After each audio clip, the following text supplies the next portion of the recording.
వంటి అభివృద్ధి నిధులు కానీ ఆ స్థాయిలో రాలేదు. చంద్రబాబు తలుచుకుంటే రావచ్చు, కానీ ఇంకేదో రాజకీయ ప్రయోజనం ఉందని అయితే అనిపిస్తుంది. భవిష్యత్తు లోకేష్ కోసం ఇదంతా పునాదులు ఏర్పాటు చేసుకోవడానికి అభివృద్ధికి సంబంధించినటువంటి అంశం మీద కొన్ని అంశాల మీద రాజీ పడినట్టు కనిపిస్తుంది.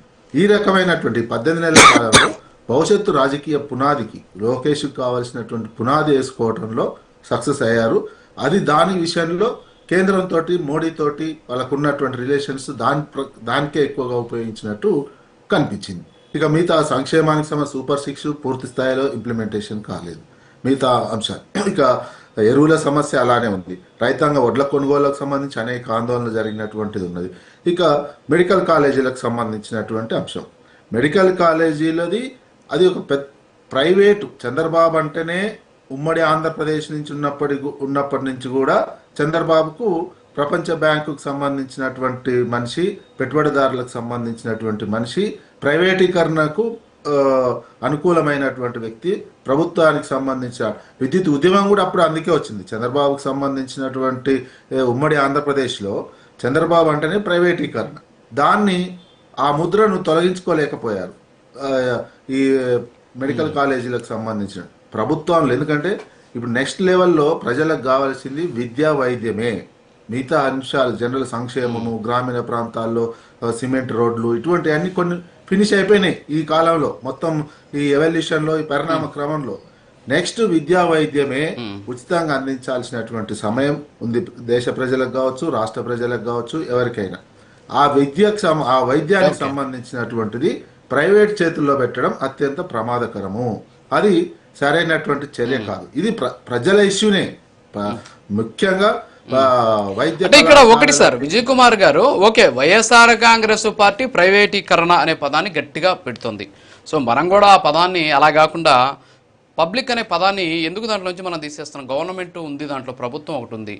ప్రభుత్వం అనే పదాన్ని తీసేసి ప్రైవేటీకరణ అనే పదాన్ని జనాల్లోకి చొప్పించడం అనేటటువంటి వ్యూహమా, లేకపోతే ఏంటది? ఇప్పుడు పీపీపీలో మీరు చెప్పింది కరెక్టే, వైద్యానికి సంబంధించి కావచ్చు, విద్యకు సంబంధించినటువంటి అంశాలు అది ప్రభుత్వాలు ఇవ్వాల్సినటువంటి బాధ్యత ఉంటుంది. ఖచ్చితంగా ప్రభుత్వాలు ఇవ్వాలి. అట్ ది సేమ్ టైం ఇక్కడ ఉన్నటువంటి ప్రజలకు ఉన్నటువంటి హక్కు కూడా అది. సో అలాంటి సందర్భంలో ఇప్పుడు మీరు చెప్పినట్టు ప్రైవేటీకరణ అంటున్నారు, పబ్లిక్ ప్రైవేట్ పార్ట్నర్షిప్ అని చెప్పేసి కూటమి చెబుతోంది. సరే, ఇవన్నీ కూడా పక్కన పెట్టేస్తే ఇప్పుడు ఇందులో ఉన్నటువంటి లోపభూయిష్టమైన అంశాల జోలికి వెళ్లకుండా అసలు విధానమే తప్పు అనేసి అనడం ఎంతవరకు కరెక్ట్ అంటారు? దీని మీద మీరు ఏమైనా వైఎస్ఆర్ కాంగ్రెస్ పార్టీకి ఏమైనా సూచన చేసేటువంటి పరిస్థితి ఉందా? ఎందుకంటే ఒక్కసారి ప్రైవేట్ ఇన్వాల్వ్ అయినాక పావులతో మొదలై రూపాయి వరకు ఆకుప్రయాణ చేస్తుంది ప్రైవేట్ ఎప్పుడైనా. మన అనుభవాలన్నీ అట్నే ఉన్నాయి. ఐడిపిఎల్, ఇప్పుడు తెలంగాణ ఐడిపిఎల్ అనే సంస్థ మూతే పడ్డది. ఒకసారి ప్రైవేట్కి అవకాశం ఇస్తే అది క్రమక్రమంగా మొత్తం తినేస్తుంది. ఇప్పుడు అదాని చూస్తున్నాం, అనేక పబ్లిక్ ప్రైవేట్ పార్ట్నర్షిప్లో తీసుకుంటున్నాయి. అన్నీ కూడా క్రమక్రమంగా అవి ప్రైవేట్ పరం అయిపోతాయి. అదొక బేస్ అన్నట్టు. ఫస్ట్ అదొక ప్రజల్లో పూర్తి వ్యతిరేకత రాకుండా ఉండడానికి ప్రభుత్వం ఇందులో భాగస్వామ్యం అయి ఉంటుంది అని చెప్తారు. లాస్ట్ ప్రభుత్వమే 5 పైసలు అయిపోతుంది, మిగతా అంతా ప్రైవేట్ అయిపోతారు.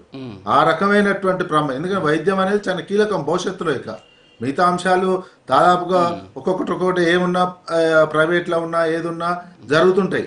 అయిపోయినటువంటి అభివృద్ధి నెక్స్ట్ లెవెల్లో జరగాల్సింది అదే. ఇక వైద్యము, విద్య ఉచితం అన్న వాళ్ళకి ఎజెండా అయిపోతుంది ఎలక్షన్లో కావచ్చు, ఇంకెక్కడైనా. అట్లాంటి అంశాన్ని ప్రజల కోణంలో ఉన్నటువంటి వైద్యాన్ని ప్రైవేట్ పరం చేయడం అనేది సమస్య. అది నిజంగా కూడా అనొచ్చు స్మూత్ పదం. అది పబ్లిక్ ప్రైవేట్ పార్ట్నర్షిప్ అనేది ఒక స్మూత్ పదం. పబ్లిక్ ప్రైవేట్ పార్ట్నర్షిప్ లో ఫస్ట్ ఇట్లాంటి అంశాలు తక్కువగా చూపిస్తారు, తర్వాత మొత్తం మా వల్ల కాదు అనేది వస్తుంది, తర్వాత మళ్ళా ప్రభుత్వం మీదనే పడుతుంది. అంతే. దౌర్భాగ్యం ఏంటంటే అదే సార్, ప్రభుత్వాల దౌర్భాగ్యం ఏంటంటే ఏ ప్రభుత్వం అయినా, ప్రభుత్వం ఎవరిదనేది పక్కన పెట్టేస్తే ప్రభుత్వాలు చేసే దౌర్భాగ్యం ఏంటంటే విద్యా వైద్యం అనేది ప్రభుత్వాల బాధ్యత. అది మౌలిక వసతులు, మౌలిక సదుపాయాల్లో ఉన్నటువంటిది. ప్రతి వ్యక్తికి కూడా కూడు, గుడ్డ, గూడు అనేది ఏదైతే ఉందో అది